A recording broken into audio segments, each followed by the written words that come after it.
I once asked the president, I can say who this is, it was George W. Bush, what'd you learn being in the White House you didn't know beforehand? And he said, I learned there's a lot of passive-aggressive behavior in government. And what he means by that, the president makes a decision and then nothing happens. And so it's up to the people under the president to actually execute the policy. And that turns out to be quite hard. And if you don't have smart people doing that, then just nothing gets done, because the president can make a decision and then just nothing. Yeah, it seems like we could be seeing a worse option than a passive-aggressive gridlock, which is like just stupid willingness to go along. Passive-aggressiveness did a lot of protecting of us, I think, in the first Trump term, and we might not be seeing that this time around.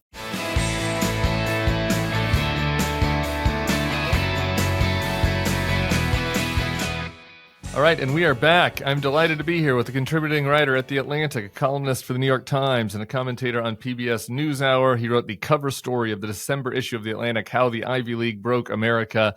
The piece is now up at The Atlantic. Go subscribe. David Brooks. How you doing, David? Good to be with you. I think it's my first time on a Bulwark podcast. So is that true? I did not know if you've been here with Charlie. Well, welcome. I'm grateful to have you, and we'll see how you do. Maybe we'll have you back. Okay, I'm a little nervous now. You've turned up the pressure. Before I want to spend most of the time on the Ivies, but news has intervened, and Donald Trump, I think, requires us to at least pick your brain a little bit about the recent appointments. Really, I think some meritocratic appointments to get into the topic of your article. We have the Pete Hegseth, Weekend Fox and Friends host, running a 3 million plus bureaucracy in the United States military. We've got Matt Gaetz as the Attorney General, and Tulsi Gabbard. I keep mispronouncing her name. Tulsi Gabbard running the American intelligence agencies. So open floor, just for any thoughts you have on that.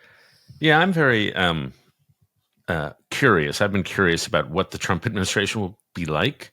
And so my going presumption is that it's not going to be fascist. It's just going to be incompetent. And so I've been looking to, does he name people who are effective authoritarians, or does he name people who are incompetent and will match his inability to have a policy process? And in the beginning, way back a couple days ago, I thought, pretty serious. Like Marco Rubio, that's a legitimate Secretary of State. That's like pretty, and it happened on the same day, I think, that John Thune was elected Majority Leader of the U.S. Senate, which I thought was a good thing too, because he's a serious guy, normal Republican. But the good wishes didn't last, and so Matt Gaetz and Tulsi Gabbard, all the new appointments have been MAGA to the max. And the question becomes, and this will be a very early indicator of what kind of Senate we're dealing with: do they confirm Gaetz? There's obviously a lot of suspicion of him, hostility. He's held in maximally low regard. But are they so beholden to Trump they're just push him on through? And so to me, that'll be an indicator of how regular Republicans are going to react to this second term. Yeah, I think that Gaetz is going to get through, but we will see. I guess I just wonder what when you frame it like that, like competent authoritarian versus incompetent clown show. I don't think you said clown show, but I'll fill that in. There's some ways that you could look at that, and that lowers people's worries, right? That it's like, okay, well, how bad could how much trouble could we get in with people that don't know their way around the building at the Pentagon or at DOJ? Is that, do you feel that way? Or I mean, incompetence can also yield to some pretty big threats as well, huh? Yeah, no, I don't feel it's. I think it's better than incipient fascism, but it's not good. During the first 3 years of Trump's first term, we lucked out. We didn't have much of an international crisis. We didn't live in a particularly dangerous world. There was not a task that required a lot of complex heavy lifting. Dealing with the Middle East right now requires a lot of complex heavy lifting. Dealing with China right now, same. Obviously, Ukraine, and so. To me, the possibilities for just major screw ups is out there, and so it makes me slightly more comforted, but not a lot. Incompetence is really bad. Yeah, I've got some good news for you in the Middle East. a different Fox News show host, Mike Huckabee, will be the envoy to Israel. So we already have that appointment, and so there's a lot of talent left on the Fox News bench to still be appointed for the remaining slots. So Between we'll the House see. of Representatives and Fox News, he's pretty much emptying out both places. So I guess this does kind of relate to the topic of the article and our sorting. There aren't a lot of bureaucrats for him to be able to pick, right? Like when you totally sort the parties. I mean, I don't mean this to understate the threat. Our listeners know my concerns about the threat, but like, right? Part of the explanation is that Trump wants loyalists and watches a lot of TV, and so he wants people on TV. Part of the reason is that like the bench is really thin because the types of people who resorted into the Democratic Party are the types of college educated, Ivy League educated bureaucrats, careers that were maybe center right that had you and our worldview and now wouldn't want to go work for Trump. Yeah, no, I used to go to the end of terms when there was a 2-term president, and I would go in to interview somebody in the White House.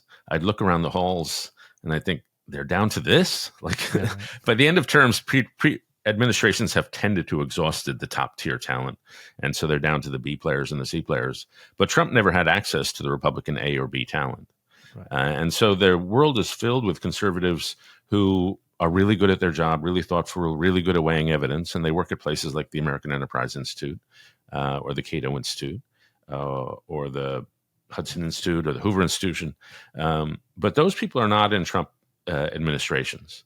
And so in the first term, he had what they called the grown-ups, like Jim Mattis, and then a lot of people who didn't know their way around a policy world. Now he's got probably more people who have more experience in policy world, but it remains to be seen of whether they actually can do the nuts and bolts of governing. I once asked the president, I can say who it is, it was George W. Bush, what'd you learn being in the White House you didn't know beforehand? And he said, I learned there's a lot of passive-aggressive behavior in government. And what he means by that, the president makes a decision and then nothing happens. And so it's up to the people under the president to actually execute the policy. And that turns out to be quite hard. And if you don't have smart people doing that, then just nothing gets done because the president can make a decision and then just nothing. Yeah, it seems like we could be seeing a worse option than a passive-aggressive gridlock, which is like just stupid willingness to go along, right? Like the passive aggressiveness did a lot of protecting of us, I think, in the first Trump term, and we might not be seeing that this time around. It's possible, though. It's possible what's left of the career bureaucracy will put up a fight. And I have to say, like I've been in government, or not in government. I've been in Washington for a long, long time, and I know a lot of people who are career government people. And I've talked to a lot of Republican cabinet secretaries. What do you think of your career people? And in most cases, they say that they're wonderful. They're not political. They're not ideological. They're just trying to do their job. And that's especially true, I'd say, at the Office of Management and Budget. It's especially true at the State Department. It's especially true in the intelligence communities. And certainly the Defense Department. Military people want to stay out of politics. It's probably less true in HHS and in housing and some of the other. But the idea that they're all a bunch of ideological actors trying to, be the deep state and take over America from the left, that's just not reality. That's just not who these people are. They just want to do their job and not be interfered by something that's nakedly political. All right, last question before we get to the cover story is, you seem a little bit more sanguine than me, which is good. I like having a balance of views. We don't need total hair on fire all the time. But what worries you the most as you look out a year, 2 years of the Trump 2.0? I tend to be irrationally optimistic, and so sanguine is my default state. So sometimes that works out because people are too terrified a lot of the time, and sometimes I walk blindly into disaster. So you should know this is temperamental more than anything else. Well, just so you know, I think that you're falling on side 2 on this one, but we'll see how it turns out. Just want to put my cards on the table. I don't think that's a secret, but anyway, continue. We'll see. I think the worst thing. I think the tariffs will be truly terrible for America. Inflationary will kick up a lot of public opposition. I think the deportations are truly terrible for you, America. I think the potential of a war against China have certainly ramped up. We're obviously going to get in a trade war, whether that leads to a shooting war. I think it ramps up. The thing that I'm genuinely curious about is, and a couple of people like Yuval Levin of AEI have been saying this, people tend to overread their mandates. And in my experience, just covering the campaign, the kind of Trump voters who go to Trump rallies are quite different than the kind of Trump voters who don't go to Trump rallies, which is to say the Trump rally goers are into MAGA full bore. They want the deportations. They want, they want the whole package. A lot of people who voted for Trump just want to return to the economy of 2019, and they do not buy into the broader agenda. So if Trump starts pushing things like deportation, will those Trump voters flee from him? Will his approvals go down to the 30s, say? And will he, who cares about popularity more than anything else, react? Don't know the answer to that question, but that's my somewhat sanguine approach. That's that fair. His own voters will walk away. It's fair. I'm worried a little bit that we got in Trump 1.0 administration that appealed to that second group of voters more, and this administration will be appealing more to the rally goers. But we will see. We have some evidence of that the last 2 days. I want to get to the cover story, how the Ivy League broke America.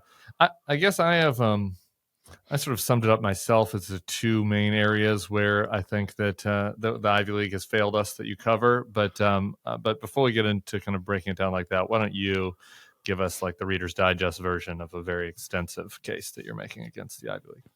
Well, America is divided. We're obviously divided politically, and the main political divide is the diploma divide, with high school educated voters going for the Republicans and college educated voters going for the Democrats. So that's one, just the massive political divide in our society.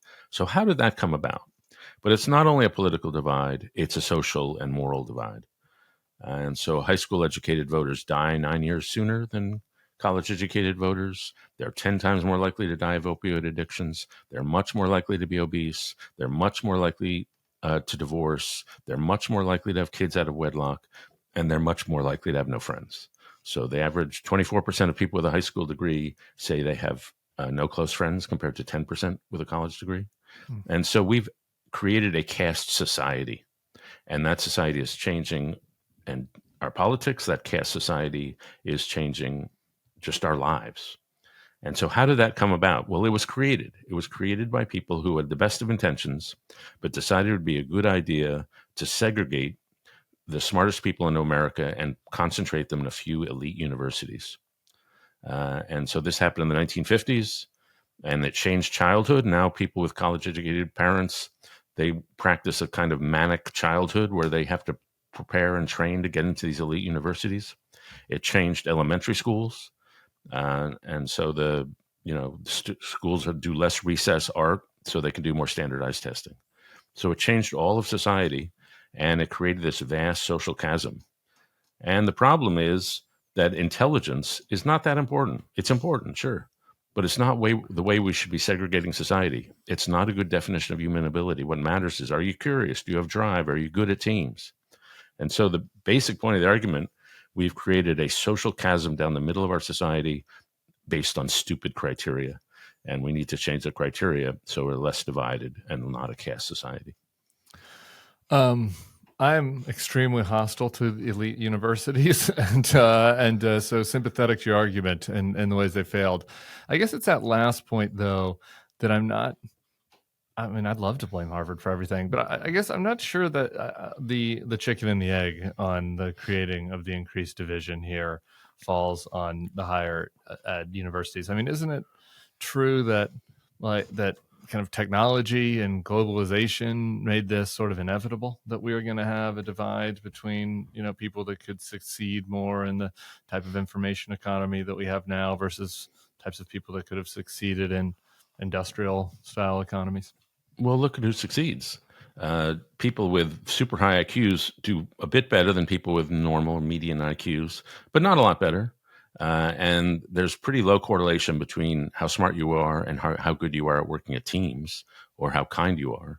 When ask why do people get fired? In 11% of cases, people get fired because they lack the intelligence or technical ability to do the job. In 89% of cases, it's because they're not good teammates. They're uncoachable. They have bad character. And so the things that lead to success in any company, have nothing to do with, or have little to do with, how intelligent you are. Second, we sort people by academic ability, by how they do well in school. What's the correlation between academic grades and life performance? It's practically zero. Doing well in school is not the same as doing well in life, because being in school is you're just following the instructions from a teacher. In life, you have to steer yourself. Being good in school is pretty solitary, beating other people and ranking higher than them. Being good in life is very social. You got to be good in teams. And so Google doesn't look at college grades when they hire people, because they don't matter. And so what I'm saying is that we have a system that sorts people by the things that don't lead to ability in the real information age economy. And the problem with our society is that our social status structure is built around these elite universities at the top. I'm not talking about across society. Of course, for most of Americans, what happens to Harvard, Yale, and Princeton is not important to them. But in the media, in the law, in Hollywood, in business, 52% or 54%, depending on which study you go to, of the people who work in these places went to the same couple dozen universities. In the media, 52% of the employees of the New York Times or Wall Street Journal went to the same few universities.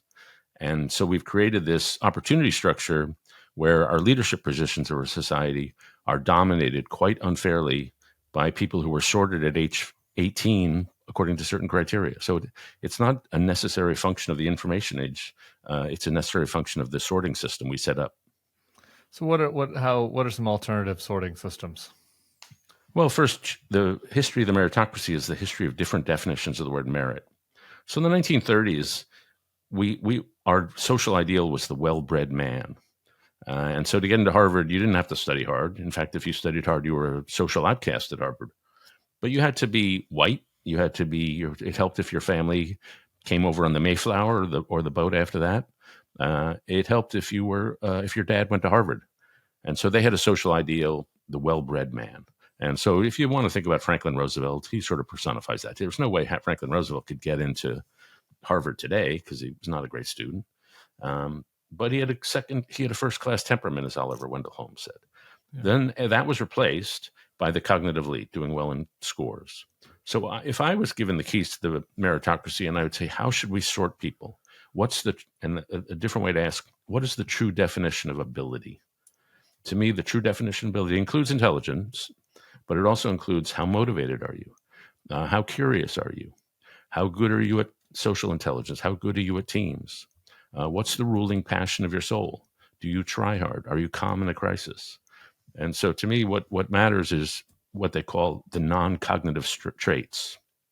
Cognitive traits are things that are easy to measure. What's your SAT score? How'd you do on the algebra test? Non-cognitive traits are the moral, emotional, and social abilities that really matter more than the cognitive traits. And yet we've shunted aside the non-cognitive traits because they're harder to count and they're harder to quantify.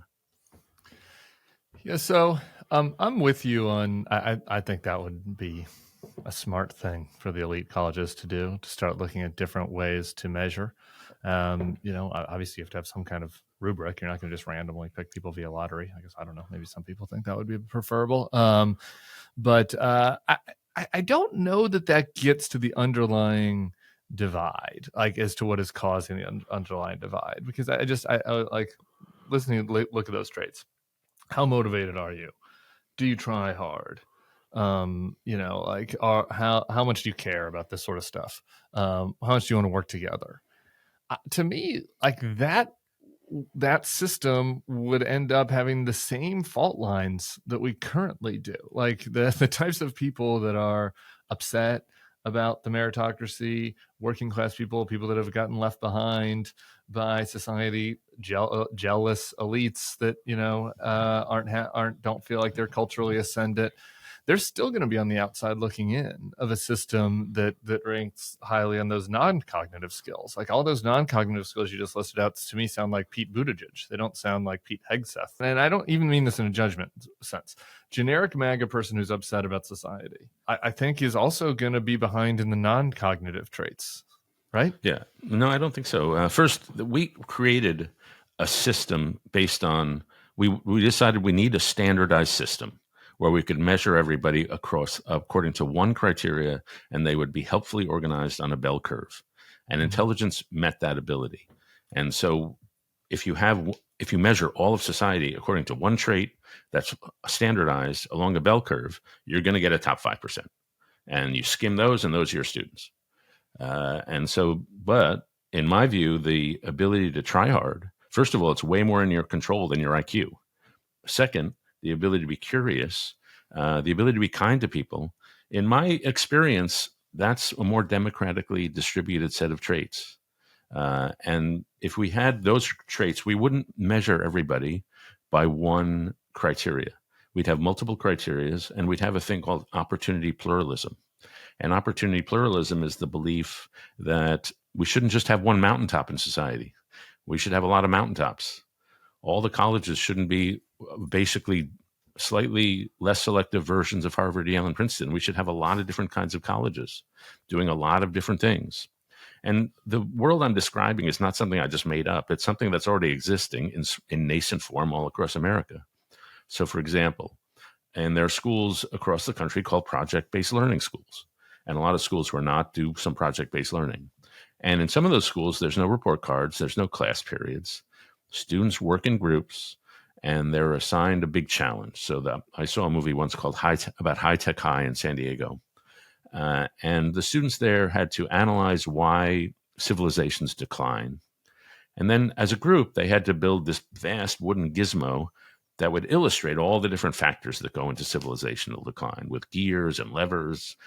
And so we're studying that, and working on that project is like more like work than sitting in a classroom listening to a lecture. Yeah. And in my view, those project-based learnings prepare students and measure students and show the different realms of ability that is better than filling in bubbles in a multiple choice test. And when Yeah. you leave a project-based school, you might have grades and SAT scores, but you also have something called a portfolio of all your projects. And in some schools, you have to do a portfolio defense. You have to defend your project the way a doctoral student may defend a dissertation. And to me, that's just a broader way to educate people, a broader way to assess people. And then you could have independent assessment centers that would help students make choices in the meritocracy. What's the right school for me? Or do it help admissions officers? What kind of kid are we looking for here? And so everybody could make much better decisions. Yeah, I'm intrigued by that. I guess for sure. I mean, I think that we should let 1,000 flowers bloom and have all kinds of different schools. And we could not be more aligned on this sort of one track. You got your kid has to test well and get good grades. Because like when I think about it, like I'm at middle age now. Like my friends from like high school that are the most, or from younger life that are the most successful, didn't really go to Ivies. I went to Colorado, Ole Miss, GW, Rice, Middlebury, Bemidji State. Like I'm like thinking about like my friend group, but like they do have something else. They do have something in common, right? Like they are good communicators. They work well with others. They mostly had good parents, right? And like came from families that were where the family structure was supportive of and their curiosity. And so I do kind of I think that that the system that you're recommending, I totally support. I just do wonder if it doesn't like address if the divide doesn't get addressed really. Is it like that you still get kids from the working class community that are the most, that are the best communicators, that have parents that support them, right? And like there's still is a selection bias that's like unfixable. I don't know. There's What do you think probably about some that? selection bias, but like I say, I don't think traits like kindness are particularly well distributed.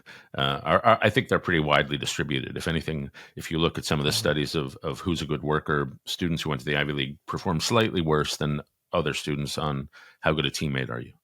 Yeah. And so to me, that's just much more widely distributed. The second thing, it's a mistake to think that we can sort people at age 18 and know what we're talking about. And one of the other assumptions of the system we have now is the belief that there's this one thing we can measure it at a test at 18 and it's static through life.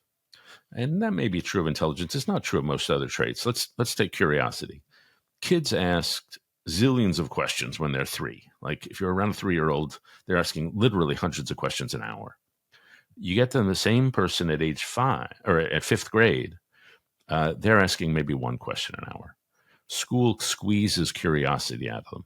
Now, how does it do that? Because the teachers have to teach to certain state standards, teach to the test. And if a second grader asks some random question, that threatens to take the class off in the wrong direction. The teacher has to quash it so they can cover the material. And so curiosity is a very dynamic property. Some people can come in very curious, but if the system crushes it out of them by age 11, they'll probably stay incurious for the rest of their lives. And so I think it's a mistake to judge people by static trait rather than nurturing developing abilities. Totally agree. I want to just pick to a couple other pet things with the Ivy League while we have you in particular. One of the problems that jumped out to me from the article that I was like, yes, is actually what is happening to people that go to the Ivy League after they leave, right? And like how different that is from maybe from an earlier era. I think one of our problems is that we are funneling people. We have the smartest people, and we're funneling them into jobs where they're doing mostly PowerPoints for big corporations, and that is, and maybe that's something about the types of people they're recruiting, or maybe that's something about some other element of our society. But I don't know. You wrote about that a little bit too, about how we're funneling these people into these big consulting. I should say I think I like the Ivy Leagues more than you do. I taught at Yale off and on for 20 years. I went to University of Chicago, kind of an elite place. And I think they're wonderful institutions. And the people in them understand the problems that I'm describing. We're just trapped in a system that was designed 70 years ago. Now, as for why so many students go into, say, finance and consulting, the PowerPoint business, I think it's in part, when I first started teaching at these places, people would proudly go to Bain and McKinsey and Goldman. Right. Now they go to Bain, McKinsey, and Goldman, but they're a little ashamed about it. But they still go. Okay, that's progress. Are we not? Is that not progress? And one of the reasons they go is you're a college junior. You have no idea what you were going to do with your life because you've really never asked the big questions like, what am I on this earth for? In comes a consulting firm or a finance firm, junior year, and they say, you were a good intern here. We'd like to hire you after you graduate. So suddenly you have instant security. You know what you're going to do. You know it's going to be well-paying, and you have a nice answer when people say, what are you going to do after college? And so in my view, a lot of these consulting firms prey on the insecurities of the college grads and swoop in and provide very attractive. And they can always tell themselves, well, I'll work there for a few years. I'll learn a few things, and I'll move on, which is true for a lot of them. But I do think the recruiters focus on the elite schools, and they offer people emotional security, even if it's not what the student would be happiest doing.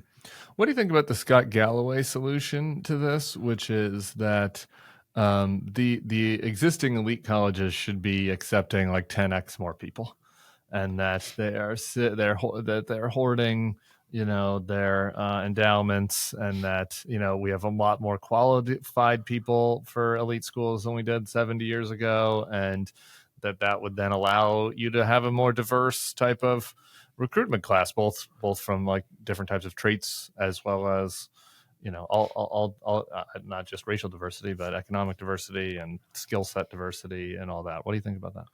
I agree with that. 10x sounds like a big ask of these I think I made that number 2x. Up. I don't actually want to. I don't want to speak for Scott, but he thinks they should expand greatly. Yeah, and I agree with that. They could go 2x, and they would do some good. But the way the system is rigged, again, we're all stuck in a system. Schools gain cachet and prestige the more people they reject. So a lot of the big schools send out these fancy brochures to prospective students. And believe me, there's nobody who could get into Harvard who doesn't know about Harvard. But if you get a fancy brochure from Harvard, you think, oh, they're recruiting me. I should apply. And so that allows schools to reject 96% of the applicants and boost their rejection numbers. And so all the structure of the systems encourages maximum rejection. Now, there are other schools. Again, the future is not something we have to imagine. The future is something we can see right in front of us. And so at Arizona State University, Michael Crow, the president there, longtime president, takes an entirely different approach. He said, I'm not going to judge the quality of my school by the number of people I can reject. I'm going to judge it by the number of people I can accept. And as he says, he has more students in his honors college than in all of Stanford University. He has more Jews than Brandeis University and more Muslims than Jews. Like, it's a big place, but it's also, he has achieved the ability to have a very big university, but also a first class university with great research facilities and things like that. So ASU is an example of something that's less selective, but still a very good university. And there should be more room for ASUs out there. I agree. All right, 2 more questions I got for you. We'll let you go. So how do you break the system though? I mean, is it bottom up? Is there a top down way to do it? Like, because to me, I read the article, I'm listening to you, and like the answer is you break the system like me, like my peers, the parents, that just start caring about this less and find more fulfilling endeavors for their children. But that's hard to do. Is there a top down way to break it? Well, to me, there's a model. I think the universities have to do it themselves. Well, first, we can do it as a society and say we're not going to make schools the central segregation systems of our society. We're not going to sort people by 18. But, the universities right now have a strong incentive to change. First, affirmative action has taken, or the affirmative action Supreme Court decision has taken away their ability to go outside the rigorous sorting system. So if they want to keep diverse student bodies, they have to change. Second, the Republicans have just won a big election. They're going to go to war on the universities, not only for the reasons I'm talking about, but for Gaza and all the other stuff. And so it seems to me universities have a strong incentive to want to avoid an ideological attack on them. Third, AI is here. And one of the things we know about AI, it's already good at taking standardized tests. It can already write a paper, then get an A at Harvard. And so the qualities that schools sort for are about to become rendered obsolete by AI. So they should look for other qualities. And so, as I say, most of the university people I know understand the problem, but and every few years books get written about how awful the meritocracy is, and nothing ever changes. Right. And so my view is that the universities have to say, okay, this is finally a moment when change has to happen. And collectively they decide, well, U.S. News is not going to run American society with its ranking system. And we're going to opt out of that, and we're going to try a bunch of different new things. Down with U.S. News. All right. Well, you led me into my final question on your second point there about the Republicans. Because the interesting thing is, like, this is the conversation that you're having that you said there have been other books about.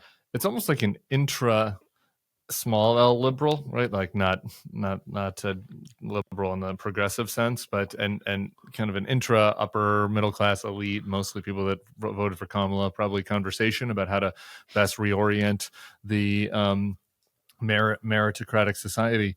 The critique that comes from the right, a lot, at least like the Elon and Silicon Valley version of the right of universities, is not that like the meritocratic system has created fissures in our society. It's that we need more meritocracy. The universities have, because of affirmative action and whatever, caring about social justice, have brought in too many people of diverse backgrounds, and you should be judged just on your skills. I mean, it's like the ascendant, element of the of MAGA. It might seem contradictory, right? Because you're like, on one hand, the MAGA voters are being left behind, but the MAGA elites want more meritocracy, right? Like, isn't that how they would want to redesign it? I want more meritocracy too. I just want it to be based on an accurate definition of ability. And so there are some in the tech world, and I certainly know them, who think the only thing that matters is IQ. And they think I got to where I was because of IQ. All that matters is IQ. And in some industries, frankly, IQ is more important than others. If you want to be an inventor, it really helps to be really smart. If you want to be an astrophysicist, it helps to be really smart. Rocket scientist helps to be really smart. But in most fields, that's not really what matters most. And so there are other members of the tech community. I was interviewing a tech CEO a couple of months ago now, and I said, how do you hire people? And he said, I interview everybody in our firm, it's a big firm, so I was a little surprised by that. And I say, after the interview, I say, is this person a force of nature? Do they have willpower? Do they have a contrarian way of thinking? Like, he asked them, what's wrong with our industry? And so they too are, and Google's pretty good at hiring because they really do measure the outcomes. And Google is not just looking for IQ, they are, but they're really looking for teamwork. And so we needed, I think most tech people have a more accurate understanding of ability than our current admission selection criteria to get into college. Well, we could do 3 hours on this. I like our temperamental balance, David. So we can we can hopefully keep the conversation going. The article is How the Ivy League Broke America. There's a bunch in there I didn't get to, so go check it out on The Atlantic. And hope to have you back on the board soon. Pleasure to be with you. Thank you.